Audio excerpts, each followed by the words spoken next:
ప్రగతి Bhavan కేంద్రంగానే phone tapping sketch అట. Rocket science ఇదేమన్నా ఇది కనిపెట్టడం? ఫోన్ ట్యాపింగ్ ప్రగతి భవన్ కేంద్రంగానే జరిగిందని కనిపెట్టడం అని రాకెట్ సైన్సా? ప్రతి పని, ప్రతి వ్యవహారం, ప్రతి దుర్మార్గం ప్రగతి భవన్ కేంద్రంగానే, ఫామ్ హౌస్ కేంద్రంగానే జరిగింది. కేసీఆర్కు తెలిసే జరిగింది. కేసీఆర్కు తెలవకుండా ఏమన్నా ఈ లోపట్న ఆ లోపట్న భూములు ఏమన్నా సెటరేట్ చేసుకున్న చేసిండొచ్చు. కానీ 99% కేసీఆర్కు తెలిసే జరిగింది. ఫోన్ ట్యాపింగ్ కేసీఆరే చేయించింది. డౌట్ ఏముంది అందులో? ఇది కనిపెట్టడం 2 సంవత్సరాలు పట్టిందా? ఎస్ఐబి చీఫ్ ప్రభాకర్ రావుతో సంతోష్ రావు సీక్రెట్ మీటింగ్స్.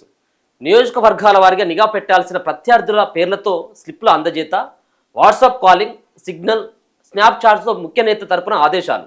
కేవలం నిఘా పెట్టాలని చెప్పాం తప్ప ట్యాపింగ్ చేయమనలేదు. సిట్ ముందు సంతోష్ రావు స్టేట్మెంట్. 7.5 గంటల పాటు విచారణ.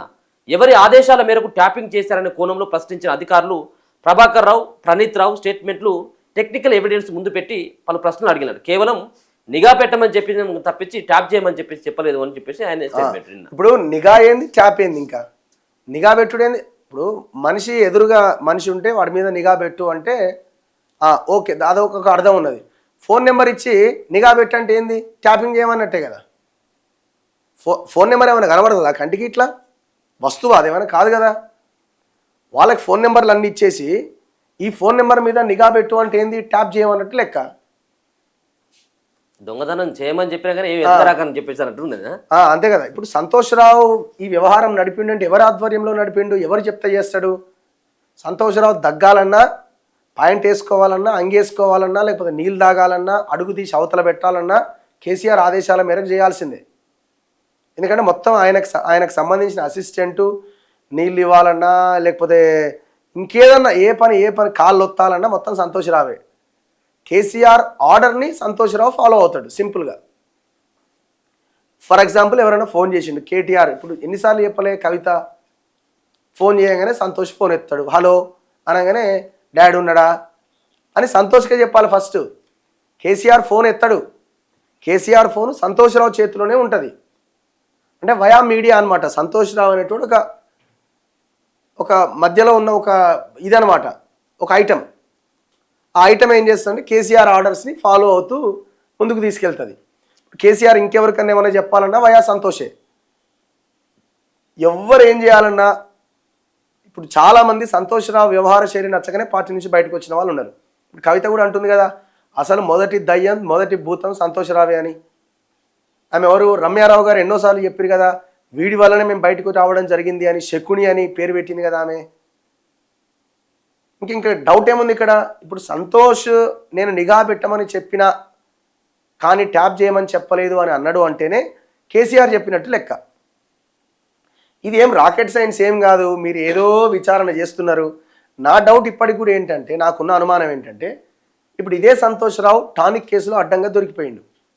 టానిక్ అనేది వైన్ షాపు. ఆ వైన్ షాప్కి అపరిమితమైన అధికారాలు ఇచ్చారు, అపరిమితమైన ఏ కండిషన్స్ లేకుండా నడిపించారు.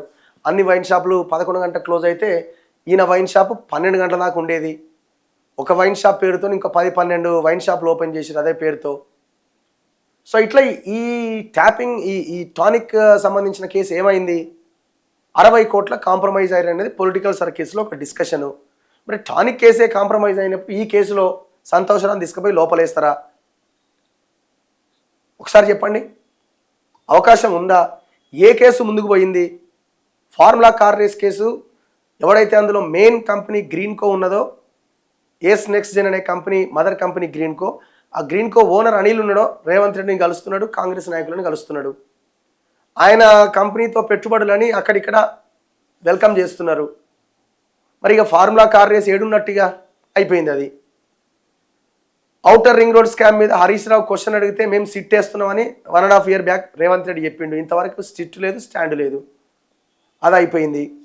కాళేశ్వరం 3 బ్యారేజీలకి పరిమితమై ఈయన నుంచి తప్పించుకొని అది సిబిఐలో పడేసిండు. అది ఆడనే ఉన్నది. అది అయిపోయింది, దాని పని అయిపోయింది. ఏ కేసు ఉన్నది? భూముల కేసు ఇద్దరు కలిసి నాకుతున్నారు. ఇంకేమున్నది? ఇంకా ఈ ఫోన్ ట్యాపింగ్ కేసు ఇష్యూస్ని డైవర్ట్ చేయడానికి ఈ వ్యవహారం అంతా తప్ప ఇందులో ఏదో చేస్తారని అయితే నేను అనుకుంటలేను. ఇప్పుడు నెక్స్ట్ మేబీ నేను అనుకోవడం కేసీఆర్కి నోటీసులు ఇవ్వాలి, ఇస్తుండొచ్చు. ఇస్తే ఆయన కూడా నోటీస్ అందుకొని ఒకరోజు వస్తాడు, జై తెలంగాణ జై తెలంగాణ బీఆర్ఎస్ బ్యాచ్ ఎంతో డ్రామా చేస్తుంది, అదో పెద్ద హడావుడి, మళ్ళీ 2 రోజులు ఈ ఎపిసోడ్ నడుస్తుంది, మళ్ళీ వెళ్ళిపోతారు. ఇప్పుడు ఈ ఈ ఈ విచారణ అంతా దేన్ని బేస్ చేసుకొని నడుస్తున్నది? పంజాగుట్ట పోలీస్ స్టేషన్లో ఏవైతే ఆ హార్డ్ డిస్క్లు సర్వర్లు ధ్వంసం చేశారన్న ఎఫ్ఐఆర్ నమోదైందో దాని ఆధారంగా ఆనాడున్న ఆ ప్రభాకర్ రావుతో పాటు ఉన్న రాధాకిషన్ రావుని, భుజంగరావుని, తిరుపతి అన్న, వాడవాడు ప్రణీత్ రావు, వీళ్ళందరినీ అరెస్ట్ చేసి కస్టడీలోకి తీసుకొని విచారించిన క్రమంలో వాళ్ళు తయారు చేసిన ఆ వాంగ్మూలాలు ఉన్నాయి కదా, దాన్ని బేస్ చేసుకొని విచారిస్తున్నారు. ఇప్పుడు సంతోష్ని విచారించింది కూడా అందులో భాగమే. ఇప్పుడు సంతోష్ మెయిన్గా ఫామ్ హౌస్ ఎమ్మెల్యేల కొనుగోలు కేసులో ఉన్నాడు ఈయన. ఎందుకంటే ఈ ఫామ్ హౌస్ ఎమ్మెల్యేల కొనుగోలు కేసు ఆనాడు మొయినాబాద్ గువ్వల బాలరాజు, రేఖా కాంతారావు, కృష్ణ మోహన్ రెడ్డి, ఆయన ఇంకొక ఆయన పైలట్ రోహిత్ రెడ్డి, ఈ 4 ఎమ్మెల్యేల ఆపరేషన్ ఏదైతే ఉందో ఈ మొత్తం వ్యవహారం అంతా ప్రగతి భవన్లో కూర్చొని చేసింది కేసీఆర్. దాంట్లో నందకుమార్ని అండ్ రామచంద్ర భారతి, సింహయాజులని 3 అరెస్ట్ చేసిరు. ఓ 70-80 రోజులు వాళ్ళు జైల్లో ఉన్నారు. ఈ టోటల్ ఎపిసోడ్ దేనికి నడిపించారంటే బీజేపీని ఇరికేయడానికి నడిపించారు, బిఎల్ సంతోష్ని ఇరికేయడానికి నడిపించారు. దీని మీద బీజేపీ అడుగుతలేదు, నా బీఆర్ఎస్ అడుగుతలేదు, కాంగ్రెస్ కూడా అడుగుతలేదు. ఇప్పుడు ఆ ఫామ్ హౌస్ ఎమ్మెల్యేల కొనుగోలు కేసులో సంతోష్ రావు మొదటి ముద్దాయిగా ఉంటాడు. ఎందుకంటే ఈ కేసీఆర్ ఆదేశాలు పాటిస్తూ మొత్తం వ్యవహారం నడిపించిందంతా సంతోష్ రావే. ఎక్కడెక్కడ ఎట్లా కెమెరాలు పెట్టాలో, ఏం చేయాలి, ఏంటి అన్నది. మరి ఇప్పుడు సంతోష్ రావు ఉన్నాడు అని అంటే ఆయన ఉన్నట్టే. మరి ఇప్పుడు ఏమైంది? బీజేపీని అడ్డంగా ఇరికేయడానికి ప్లాన్ చేసిన సంతోష్ రావు గురించి మరి బీజేపీ ఎందుకు మాట్లాడతలేదు? కేసీఆర్ గురించి బీజేపీ ఎందుకు మాట్లాడతలేదు? కాంగ్రెస్ అంటే సరే కాంప్రమైజ్ అయ్యారు అనుకుందాం, మరి మీరెందుకు మాట్లాడతలేరు? అయితే ప్రభాకర్ రావు, ప్రణీత్ రావు స్టేట్మెంట్స్, టెక్నికల్ ఎవిడెన్స్ ముందు పెట్టి ప్రశ్నలు అడిగిరట. ప్రగతి భవన్ కేంద్రంగానే ఫోన్ ట్యాపింగ్ వ్యూహాలు నడిచాయని, పైనుంచి వచ్చిన ఆదేశాలకు అనుగుణంగానే, పైనుంచి అంటే ఏ నుంచి వస్తాయి? గాలరావు కదా, కేసీఆర్ నుంచి. ఈ వ్యవహారంలో సంతోష్ రావు చక్రం తిప్పారని సిట్ విచారణలో తేలిందట. ఎస్ఐబి చీఫ్ ప్రభాకర్ రావు సహా ప్రణీత్ రావు, రాధాకిషన్ రావుతో తాను పలుమార్లు సమావేశమై ప్రత్యర్థులపై నిఘా కోసం స్లిప్పులు అందించిన మాట వాస్తవమని, కానీ ఫోన్ ట్యాపింగ్ చేయాలని ఎప్పుడూ చెప్పలేదని సంతోష్ రావు వెల్లడించిందట. మరి ఇప్పుడు అడ్డంగా కేసీఆర్ నిరికిచ్చినట్టేగా. నేను స్లిప్పులు ఇచ్చినా అంటుండు. స్లిప్పులు ఎక్కడి నుంచి వచ్చినాయి? పై ఆదేశాలు. పై ఎవరు? కేసీఆర్. రాధాకిషన్ రావు ఏమో తన వాంగ్మూలంలో పెద్ద ఆయన అన్నాడు. మరి పెద్ద ఆయన ఎవరయ్యా అంటే ఈయన చెప్పినట్టు కేసీఆర్. మొత్తం 7:30 గంటల పాటు విచారణ అయిందట. మధ్యాహ్నం 3కు పోయిండు, రాత్రి 10:45కి వచ్చినట్టుండు. 10:45కి ఇది చదువు జరా. బీఆర్ఎస్ ప్రభుత్వ హయాంలో జరిగిన ఫోన్ ట్యాపింగ్ వెనుక ఎవరు కీలకంగా ఉన్నారనే కోణంలో 5 సభ్యులతో కూడిన సిట్ బృందం రాత్రి 10:30 దాకా అంటే సుమారు 7:30 గంటల పాటు ఆయనను విచారించింది. ఈ సందర్భంగా సంతోష్ రావుకు పలు కీలక ప్రశ్నలు సంధించింది. బీఆర్ఎస్ హయాంలో జరిగిన ఫోన్ ట్యాపింగ్ వ్యవహారంలో మీ పాత్ర కీలకంగా ఉన్నట్లు గుర్తించడం, ఎస్ఓటీ ఏర్పాటు మొదలుకొని ఎస్ఐబి లాగర్ రూమ్ ధ్వంసం చేసేదాకా మీ సూచనల మేరకే నడుస్తున్నట్లు నిందితులు కూడా అంగీకరించారు. ట్యాప్ చేయాల్సిన వారి వివరాలు సైతం ఎప్పటికప్పుడు ప్రభాకర్ రావు, ప్రణీత్ రావులకు మీరే పంపించినట్లు చెప్పారు. వారంతా మీకే రిపోర్టు చేసేవారు. ఇదంతా మీరు ఎవరి ఆదేశాల మేరకు చేశారు? మీ వెనుక ఉన్నది ఎవరు అని అడిగినట్లు తెలిసింది. హోంశాఖకు సంబంధించిన వివరాలను తనను ఎందుకు అడుగుతున్నారంటూ మొదట సంతోష్ తప్పించుకునే ప్రయత్నం చేయగా సిట్ అధికారులు సంతోష్ రావు కాల్ డీటెయిల్స్ రికార్డులు అంటే CDR, internet protocol data records, IPDR, WhatsApp data, chatting తదితర ఆధారాలను ముందు పెట్టి ప్రశ్నలు అడగడంతో కొన్ని ప్రశ్నలకు సమాధానాలు చెప్పలేక తప్పలేదు. స్లిప్ల రూపంలో సమాచారం ఇచ్చేవాడిని. సో విశ్వసనీయ సమాచారం ప్రకారం సిట్ ఎదుట విచారణ సందర్భంగా సంతోష్ రావు పలు కీలక అంశాలు వెల్లడించినట్టు తెలిసింది. పొలిటికల్ ఇంటెలిజెన్స్ రిపోర్ట్ ప్రకారం వివిధ ఉప ఎన్నికలతో పాటు అసెంబ్లీ ఎన్నికల ముందు ఆయా నియోజకవర్గాల్లో బీఆర్ఎస్ ప్రత్యర్థి పార్టీలకు సంబంధించిన బలబలగాలను ప్రగతి భవన్లో ప్రభాకర్ రావుతో చర్చించామని, ఈ సమాచారాన్ని స్లిప్స్ రూపంలో ఆయనకు అందించి బీఆర్ఎస్ వీక్గా ఉన్న చోట్ల ప్రత్యర్థులపై నిఘా పెట్టాలని ఆదేశించామని సంతోష్ రావు అంగీకరించారు. ప్రత్యర్థుల కదలికలపై నిఘా పెట్టమని చెప్పామే తప్ప ఫోన్ ట్యాపింగ్ చేయమని ఎప్పుడూ ఆదేశించలేదని స్పష్టం చేసినట్టు తెలిసింది. ఈ విషయాలపై అధికారులతో తాను కేవలం వాట్సాప్, సిగ్నల్, స్నాప్చాట్ లాంటి సోషల్ మీడియా యాప్స్లో మాత్రమే మాట్లాడే వాడినని అధికారులకు తానెప్పుడు ఫోన్ నెంబర్లను నేరుగా పంపలేదని అన్నట్లు సమాచారం.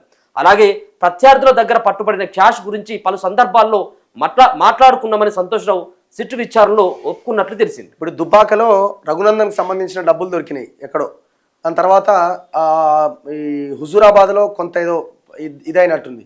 అండ్ మునుగోడులో రాజగోపాల్ రెడ్డికి సంబంధించిన వ్యవహారం, ఆ ఎలక్షన్కి సంబంధించిన డబ్బులు కూడా కొంత దొరికినాయి. ఎట్లా దొరికినాయి? ఫోన్లు ట్యాప్ చేస్తే దొరికినాయి. ఇదంతా మొత్తం ఈ కేసీఆర్ ఆధ్వర్యంలో జరిగినటువంటి వ్యవహారం. ఆయన పేర్లు రాసేయడం, ఈయనకు అందేయడం, ఈ స్లిప్ తీసుకుపోయి ప్రభాకర్ రావుకి ఇవ్వడం, ప్రభాకర్ రావు ప్రణీత్ రావుకి చెప్పడం, ప్రణీత్ రావు తన కింద ఉన్న 30 మందితో ఫోన్లు ట్యాప్ చేయడం, ఫోన్లు ట్యాప్ చేసిన సమాచారాన్ని మళ్ళీ తీసుకుపోయి ప్రణీత్ రావుకి ఇవ్వడం, ప్రణీత్ రావు ఈ ప్లాన్ మొత్తాన్ని ఎగ్జిక్యూట్ చేయాల్సిన రాధాకిషన్ రావుకి ఇవ్వడం, రాధాకిషన్ రావు తన టీంనైనా తిరుపతి అన్న, భుజంగరావు ఈ మొత్తం ఈ పోలీస్ ఆఫీసర్లతో కలిసి స్కెచ్ చేసి ఆ సమాచారంతో వాళ్ళని పట్టుకోవడం. ఇది ఈ ఆపరేషన్ ఇదంతా SOT స్పెషల్ ఆపరేషన్స్ టీమ్ ఆధ్వర్యంలో ఈ మొత్తం వ్యవహారం అంతా నడిచింది. అయితే ఇప్పుడు నేను ఇంతకుముందు చెప్పిన ఎమ్మెల్యేలో కృష్ణమోహన్ రెడ్డి కాదు, హర్షవర్ధన్ రెడ్డి, సారీ, 6,000 ప్రొఫైల్స్ ఎందుకు, ఆ అవసరం ఎవరికి ఉంది? రాజకీయ ప్రత్యర్థులను కట్టడి చేయడం ద్వారా రాష్ట్రంలో బీఆర్ఎస్ ప్రభుత్వానికి తిరుగు లేకుండా చేసేందుకే SIB ఆపరేషన్లు నిర్వహించినట్లుగా ఇప్పటికే ప్రధాన నిందితులైన పోలీసు అధికారులు సిట్ ముందు వాంగ్మూలం ఇచ్చారు. ఈ క్రమంలోనే ప్రతిపక్ష నేతలు సొంత పార్టీలోని అసంతృప్తుల ఫోన్లు ట్యాపింగ్ చేసినట్లు, ఆర్థిక వనరులే లక్ష్యంగా వ్యాపారవేత్తల వ్యక్తిగత వివరాలతో ప్రొఫైలింగ్ చేసినట్లుగా సిట్ దర్యాప్తులో తేలింది. దాదాపు 4,200కు పైగా ఫోన్ నెంబర్లు సహా 6,000 ప్రొఫైళ్లు క్రియేట్ చేసినట్టు బయటపడ్డది. ఇవే కాకుండా ప్రణీత్ రావు టీం ధ్వంసం చేసిన స్పెషల్ ఇంటెలిజెన్స్ బ్రాంచ్ హార్డ్ డిస్కుల్లో మరో 2,000కు పైగా ఫోన్ నెంబర్లు, వ్యక్తిగత సమాచారం ఉన్నట్టుగా సిట్ గుర్తించింది. SIB పొలిటికల్ వింగ్ తయారు చేసిన చాలా ప్రొఫైల్స్, సంతోషరావు అందించిన ఫోన్ నెంబర్లు కూడా ట్యాపింగ్ లిస్టుతో మ్యాచ్ అయినాయట. ఈ సమాచారం అంతా మీ ద్వారానే నిందితులకు చేరినట్టుగా మా దర్యాప్తులో తేలింది. ఎవరి ఆదేశాల మేరకు ఇదంతా చేశారు? ఇన్ని ఫోన్లు ట్యాప్ చేయాల్సిన అవసరం ఏంటి? దీని ద్వారా ఎవరికి లాభం అనే కోణంలో సంతోషరావును సిట్ అధికారులు గట్టిగా ప్రశ్నించారు. అయితే తాము కేవలం ఆయా వ్యక్తులపై నిఘా పెట్టామని చెప్పామే తప్ప వారి ఫోన్లు ట్యాప్ చేయమని చెప్పలేదని సంతోషరావు మరోసారి చెప్పిండట. మాజీ సీఎం కేసీఆర్ను ఆత్మలా అంటిపెట్టుకుని ఉండే సంతోషరావు 10 ఏళ్ల పాటు పార్టీ ప్రభుత్వ వ్యవహారాల్లో అత్యంత కీలకంగా వ్యవహరించారు. పైనుంచి వచ్చే ఆదేశాల మేరకు ఫోన్ ట్యాపింగ్ ప్రక్రియను దగ్గరుండి పర్యవేక్షించినట్లు సిట్ నిర్ణయానికి వచ్చిందట. ఇట్లా మొత్తానికి ఓవరాల్గా ఏం చెప్పిండు? పైన ఆయన చెప్పిన ప్రకారం నేను చేసుకుంటూ పోయినా, ట్యాపింగ్ చేయమని చెప్పలేదు కానీ నిఘా పెట్టమని మాత్రం చెప్పినా అని చెప్పిండట. అంటే ఎవరు నిరికిచ్చినట్టేడా? అడ్డంగా కేసీఆర్ నిరికిచ్చి పడేసిండు. సంతోషరావుది ఏముందండి? కేసీఆర్ ఉన్నన్ని రోజులు ఆడు ఉంటాడు, వ్యవహారం అంతా చక్క పెట్టుకుంటాడు. ఇప్పటికే మొత్తం విదేశాల్లో అంతా రెడీ చేసి పెట్టుకున్నాడు, పోయి అవతల పడబోతున్నాడు. ఇప్పుడు నిన్న అంతకుమించి ఏం లేదు. మొన్ననేమో హరీష్ రావు KTR పోయినప్పుడు బీఆర్ఎస్ శ్రేణులంతా కూడా కొంత అడావిడి నడిచింది. పెద్దగా సంతోష్ రావుని ఎవరు కూడా పట్టించుకోరు పెద్దగా. ఇప్పుడు సంతోష్ రావు, హరీష్ రావుకి ఇట్లా పచ్చగడ్డేస్తే భగ్గుమంటది. ఇప్పుడు హరీష్ రావు ఫోన్ చేసి అడగండి, సంతోష్ రావు అనండి, బండబూతులే ఉంటాయి. KTRకి కోపమే ఉన్నది, మా నాయనని గెలవనీయలేదు, ఇటు దుర్మార్గుడు అని. ఇక కవిత అయితే ఇక మామూలుగా లేదు ఆమెది. కాకపోతే కేసీఆర్కి కొంత ఈయనకి ఎందుకు ఈయన మీద ఎక్కువ ప్రేమ. కాకపోతే ఎందుకు అంటే అన్ని సపర్యలు చేస్తాడు కాబట్టి నమ్మకంగా ఉన్నాడు. వీళ్ళైతేనేమో ఏడేం చేసేది తెలియదు, వీడు ఒక్కడు నమ్మినోడు ఉన్నాడని అట్లా పెట్టుకున్నాడు.